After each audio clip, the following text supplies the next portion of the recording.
छोटी लड़की ने अपनी एक्स-रे विजन को एक्टिवेट करके उसने एक नजर में देखा कि फूलदान असाधारण था। उसने तुरंत अपने पिता को अन्य प्राचीन वस्तुओं पर बोली लगाने से रोक दिया और कहा कि असली खजाना वही फूलदान है। पिता उसकी बात नहीं समझे, लेकिन उसे खुश करने के लिए फूलदान खरीद लिए। इस पर सभी ने उसका मजाक उड़ाया, यहाँ तक कि मेजबान ने भी उसे ताना मारा और फूलदान सौंपते हुए मेजबान ने कहा कि यह उच्च वर्ग की जगह है और उन्हें वहाँ से चले जाना चाहिए। बेटी ने अपने पिता से उस पर भरोसा करने को कहा। फिर उसने फूलदान को जमीन पर पटक कर तोड़ दिया और छोटी लड़की ने वास्तव में अंदर से एक जेड अंगूठी निकाली। जेड अंगूठी को देखकर सभी दंग रह गए, यहाँ तक कि मेजबान के हाव भाव भी बदल गए और लड़की ने अपने पिता से कहा कि यह अंगूठी उम्र बढ़ा सकती है। यह सुनकर एक अमीर वारिस ने उसे छीनने की कोशिश की। पिता ने कहा कि यह फूलदान उन्होंने खरीदा था तो अंदर की चीजें भी उनकी हैं। तभी मेजबान ने कहा कि अंगूठी की कीमत 800 मिलियन है। यह सुनकर अमीर वारिस खुश हो गया क्योंकि उसे लगा कि आदमी यह नहीं चुका पाएगा, लेकिन आदमी ने एक सुप्रीम ब्लैक कार्ड निकाला। यह देखकर अमीर वारिस और सभी लोग हैरान रह गए क्योंकि यह कार्ड केवल सबसे अमीर व्यक्ति के पास ही होता है। छोटी लड़की ने अपनी एक्स-रे विजन को एक्टिवेट करके आदमी से कहा कि उसके दादा मुश्किल में हैं, लेकिन आदमी ने विश्वास नहीं किया और उसे बकवास न करने को कहा। लेकिन तभी उसने देखा कि उसके दादा को इमरजेंसी रूम में ले जाया जा रहा है। लड़की ने दादा की इस हालत का कारण झर बताया, लेकिन आदमी के चचेरे भाई को लगा कि लड़की बकवास कर रही है। लड़की ने दादा की हालत का पूरा विवरण दिया और कहा कि उनकी मृत्यु होने वाली है। आदमी की चाची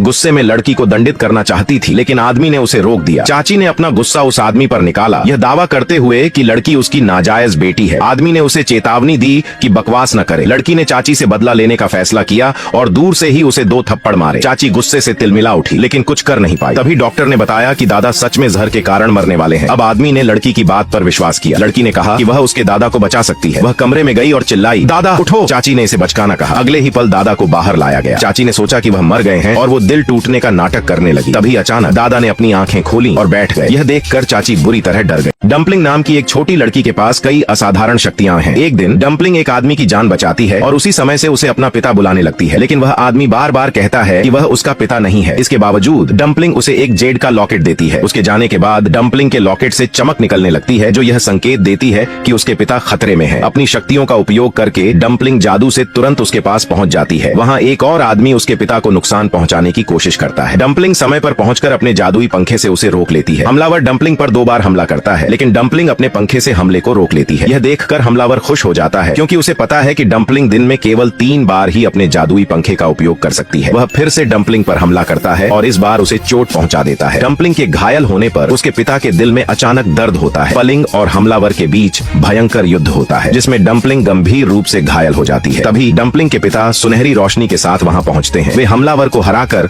डम्पलिंग को अस्पताल ले जाने की कोशिश करते हैं। तभी एक लड़की वहां आई और आदमी को रोका। डम्पलिंग के पास असाधारण जादुई शक्तियां थीं, जिनसे वह चीजों के पार देख सकती थी और साथ ही लोगों की जान भी बचा सकती थी। लेकिन आज एक दुष्ट व्यक्ति ने उसे बुरी तरह घायल कर दिया। आदमी जल्दी से डम्पलिंग को अस्पताल ले जाने की कोशिश कर रहा था। तभी डम्पलिंग की साथी एक लड़की वहां प्रकट हुई और उसे रोक दिया। लड़की ने कहा, अगर तुम डम्पलिंग को बचाना चाहते हो तो मेरी बात सुनो। उसने अपनी शक्तियों का उपयोग करके डम्पलिंग को ठीक करना शुरू किया, लेकिन उस आदमी को उसकी बात पर संदेह था। लड़की ने अपनी शक्ति दिखाकर उसे यकीन दिलाया और बताया कि डम्पलिंग कोई साधारण बच्ची नहीं है, लेकिन उसने यह भी चेतावनी दी कि डम्पलिंग मौत के करीब है। उसने समझाया कि उनके गुरु ने उस आदमी को सब ठीक करने के लिए चुना है। आदमी ने भ्रमित होकर पूछा, तुम्हारे गुरु ने मुझे क्यों चुना? लड़की ने फिर बताया कि उनकी पिछले जन्म में डम्पलिंग और वह आदमी पिता पुत्री थे। अपनी शक्तियों से उसने उस आदमी को उसकी पिछली जिंदगी की यादें दिखाई, जहां उसने डम्पलिंग को बचाने के लिए अपनी जान दे दी थी। मरने से पहले उसने डम्पलिंग से वादा किया था कि वे अगले जन्म में फिर मिलेंगे। लड़की ने आगे कहा कि उसे अपने परिवार की विरासत का वारिस बनना होगा। अगर विरासत उसके चचेरे भाई के हाथ में चली गई तो आदमी की जान खतरे में पड़ जाएगी। डम्पलिंग की जान खतरे में है और अगर उसके पिता उसे बचाना चाहते हैं तो उन्हें उनके परिवार का वारिस बनना होगा। हालांकि उसका चचेरा भाई उसके रास्ते में खड़ा है। उनके दादा ने घोषणा की कि वह आज रात के खाने में परिवार के वारिस की घोषणा करेंगे, इसलिए आदमी को डिनर पर पहुंचना जरूरी है। लेकिन दुष्ट आदमी अपनी शक्तियों का इस्तेमाल करके